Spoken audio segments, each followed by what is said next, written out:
Yo, hey, this shit easy, nigga. Hey, all I'm talking about, nigga, I'm still out here trying to get it. Contender Regime Boxing checking back in with y'all, man. What's happening? It's Sunday, the day after the huge heavyweight showdown with Deontay Wilder and Tyson Fury, the rematch. Just a spectacular night of boxing, man. I hope y'all having a great Sunday morning. I was listening to OG Boxing Talk. Shout out to those brothers over there, OG Boxing Talk.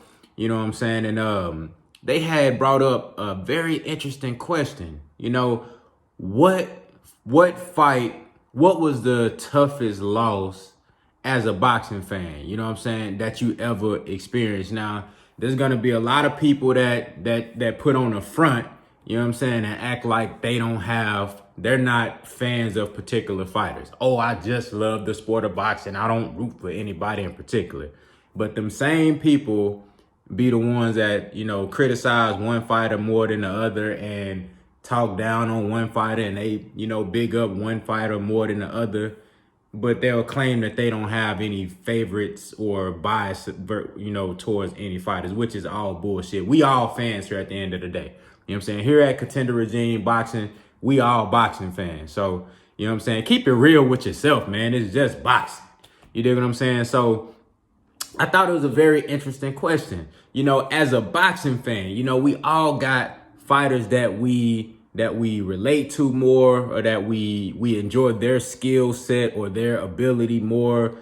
We think they're more fun to watch than other fighters. You have your favorite fighters. It's like, you know, sports, you got, you know, NBA, you might like LeBron James more than Kobe, or you might like Kobe more than LeBron, or Michael Jordan more than Isaiah Thomas. You know what I'm saying? So what was the toughest loss for you as a boxing fan? Now, I always go back to Roy Jones Jr.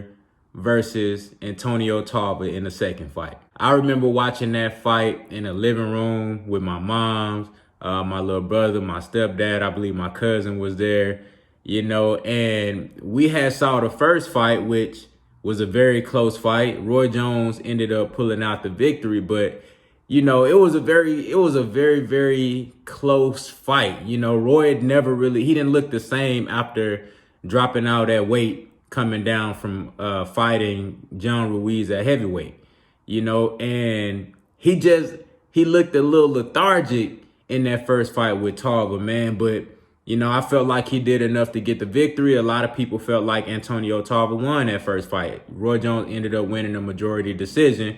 Very, very, very close fight. And I'm like, damn, you feel me? I'm ready for the next fight, you know? And I was just sure that Roy was going to go out there. He was going to gather himself after taking a few months. I believe that first fight happened in like November of 2003. And then they ended up fighting again in May of 2004. So I'm like, Roy's back, he ready. But something like in the locker room before the fight, Roy Jones had this blank look on his face. You know what I'm saying? Like, y'all know the last picture that Tupac took in the car before he got killed. That blank look, I saw that look on Roy Jones' face. You know what I'm saying? But as a huge Roy Jones fan, you know what I'm saying, top three, I think one of the, probably pound for pound, the greatest fighter that ever lived. He definitely in my top three, you know what I'm saying, one of my favorite fighters of all times. You feel me? I just felt like he was going to be able to go in there and just overcome anything that he was dealing with, any doubts, or, you know what I'm saying, any age, or the being weight drained and all this, or, you know what I'm saying, losing all that muscle. I just felt like he was going to be able to overcome that. And when Antonio Tarver, when they touched gloves in the ring, Antonio Tarver said, he said, any excuses tonight, Roy? Roy ain't say shit. He like, shit, you know what I'm saying? I had a funny ass feeling, bruh. I had a funny ass feeling, dog. But again, I'm like, shit, Roy finna hold it down. Man, Antonio Tarver landed that mean ass left, bruh. I was crushed. I was devastated, dog. I was completely devastated. I'm like, bruh, no fucking way. No fucking way, bruh. I never thought I would see Roy Jones get done like that, bruh. Never thought I would see Roy Jones get done like that. That shit was crushing. You know what I'm saying? That shit hurt, but boxing goes on, you know what I'm saying? And we ended up getting more fights, better fights, great fights, you know what I'm saying? Seeing more fighters come about and, grow into greatness, and, boxing lived on. Another tough fight for me was when Adrian Broner fought Marcos Maidana. That shit was tough because I was a huge Adrian Broner fan, even though, and I believe like AB had me fooled like a motherfucker, you know what I'm saying? I believe AB, he really had the skills to pay the bills. You dig what I'm saying? And, he went out there and got his ass beat, Marcos Maidana. And Marcos Maidana ended up becoming like one of my favorite fighters. Like to this day, I'm a huge fan of Marcos Maidana. That dude right there, he earned my respect 100%. You know what I'm saying? When he put the Dr. Dre beats down on Adrian Broner, man, that was tough. You feel me? I remember seeing my partner, he had his little, for his birthday, you know what I'm saying? We had a little party and shit. You know what I'm saying? Motherfuckers had the strippers come through. You know what I mean? They calling me. They like, shit, bro, come through. You know what I'm saying? Say, nigga, the strippers here. You know, it's going crazy. You know what I'm saying? Hey, come turn up. Whoop de whoop.